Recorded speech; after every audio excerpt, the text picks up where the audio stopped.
tomorrow for it. But the next thing I wanted to discuss, Zach, is the U.S. economy. And not just the economy, but some cool stats that I found that I didn't even realize. So, last Friday, we had a bad jobs report come out, and the markets showed it. Last week wasn't a great week for the stock market, and I think they were anticipating about 500,000 jobs created, but there was only like roughly 250,000 that were created, like 50% of what they thought. Is a poor estimate. I want to say this. I'm not going to blame Joe Biden for everything in the economy. The economy works in cycles. Okay? So as much as people are going to hammer Biden and all that stuff, yes, the president is going to do things that hurt or help the economy. But to sit here and say that a bad jobs report on 1 month so far, you know, I can't remember what it was the month prior or the month prior to that. So I need to go back and look. And now if it's like a trend here, then we got an issue. But, you know, 50% of what they anticipated is not very good. But there are some other things, though, that does have to do with policies that Joe Biden has implemented that I think are very overlooked. And I was on the Bureau of Labor Statistics, and I'm going to try to put some of these up onto the screen here so the people on Facebook can see it. But so you have real earnings. Now, real earnings are adjusted for inflation. So that is, they're going to take the nominal earnings or average household earnings, whatever you want to use, okay? And that's how much each house is earning. And they're going to measure that and see, is that increasing? Now, overall, earnings per household or whatever has increased quite a bit, okay? So people are making more money. However, real earnings are adjusted for inflation. And that fell 0.5% last month. The Consumer Price Index, which measures inflation, Zach, increased 0.9%. So the problem is that even though you're looking at more in your paycheck, your money's worth less. And that's where people are getting their tax increases. It's not a direct, like, we're going to raise tax rates on you. It's, you're going to feel it with inflation.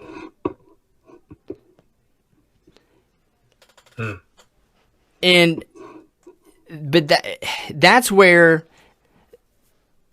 the left and the right, that's where we have problems with the understanding of how things work. The left is going to argue that, we're not going to raise a single bit of taxes. No one's going to pay more in taxes if you make under $450,000. That's wrong. Everyone's paying more in taxes because prices go up, you pay more in a sales tax, for one. But two, you're making less money as far as value is concerned. That's a tax. Maybe it's not like a direct tax, but it's still a tax. And people are making less money now. The other statistic that I got into was called the quit rate. Now, this is the first time I had actually seen this. But I'm going to try and pull the chart up here.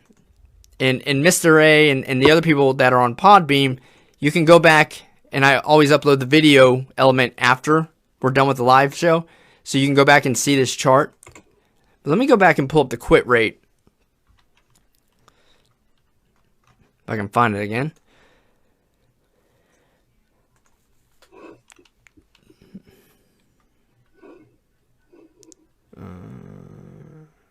Employment rates, quit rate, where's that? I thought I had it pulled up. But this graph is very eye-opening. And this is how the rate that people are quitting their jobs. Basically, that's what this is measuring. Maybe I have it in a picture. But I was shocked when I saw this. Let's see. Zach's over there clicking away. That's right.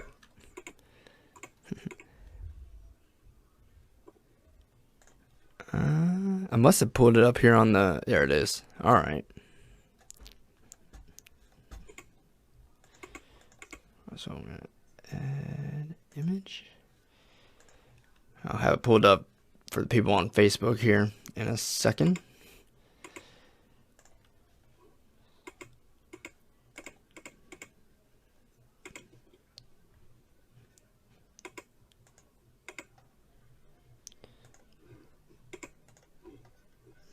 I should have had all this ready, and I apologize. But this quit rate graph is just crazy.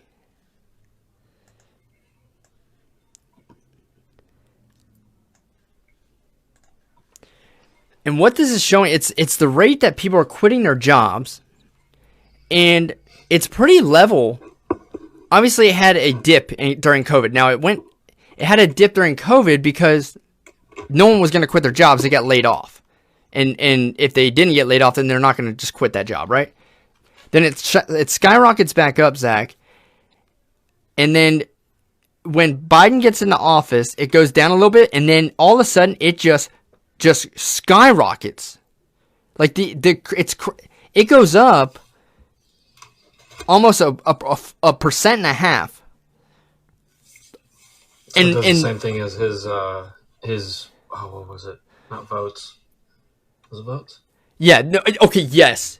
Except imagine his votes were like level and then skyrockets. Yes, but this one's like up and down, because it shows you where COVID was. But yes, same concept, right? It's pretty level, but it increases over time. So like it goes back to 2011, and it measures every year since 2011, and over time it goes up. But when Trump's in office from 17 to 20. Really, if you take out 20 because of COVID, it stays kind of level. Like during Obama's term, it's increasing the full time.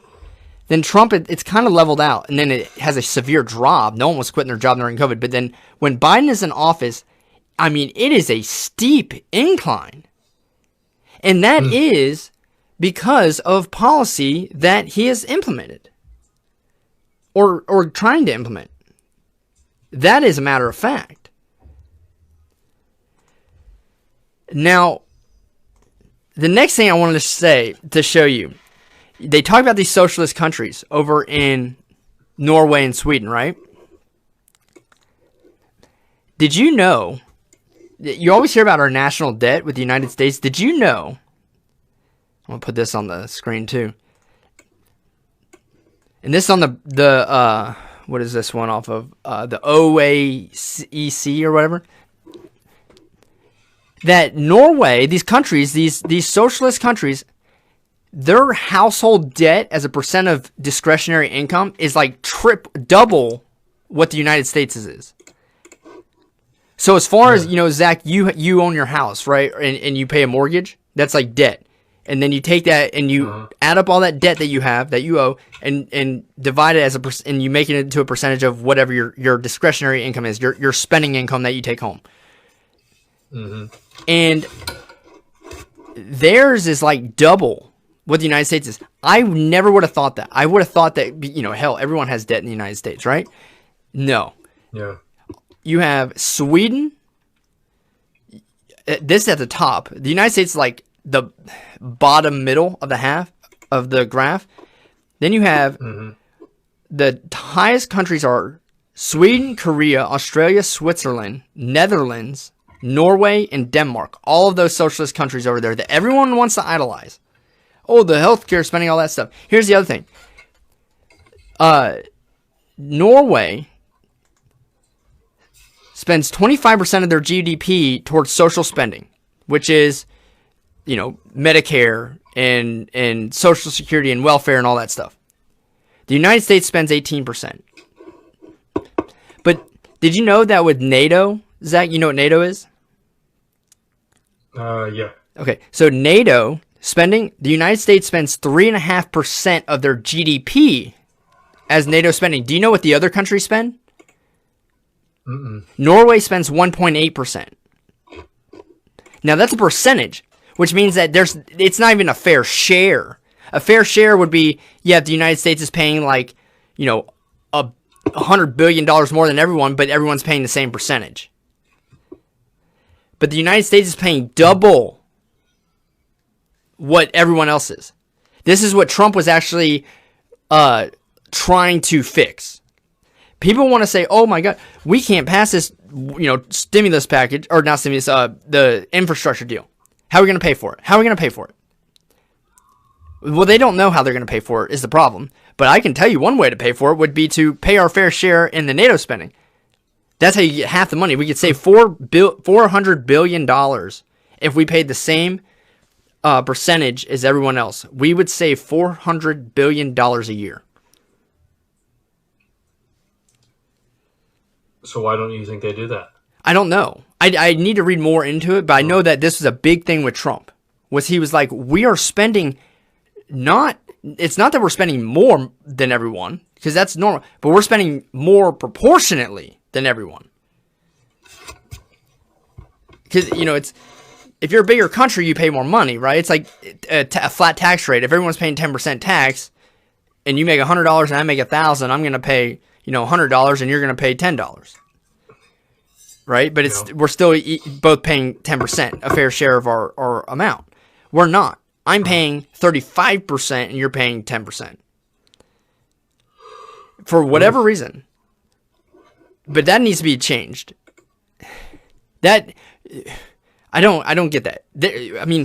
Stupid spending right there. And I don't know if it's a right or left thing, but that's something that we need to fix. Whoever's in Congress needs to fix that. If you want to spend money here on the United States, see, that's the thing is we want to help everyone else out outside of the United States before we help ourselves. Yeah, that's something that's extremely annoying. We want to give illegals $500,000, and we want to help these countries, protect these countries from getting taken over by Russia and Germany again. Well, Germany obviously is a part of NATO, so they don't have that problem. But you know what I'm saying. So we're going to spend all of our money. When does it come time that we start collecting the bill for what these countries owe us? I mean, if we go back to World War I and World War II, we saved a lot of these countries that wouldn't be around now if we didn't do that. I'd say particularly 90% of the world.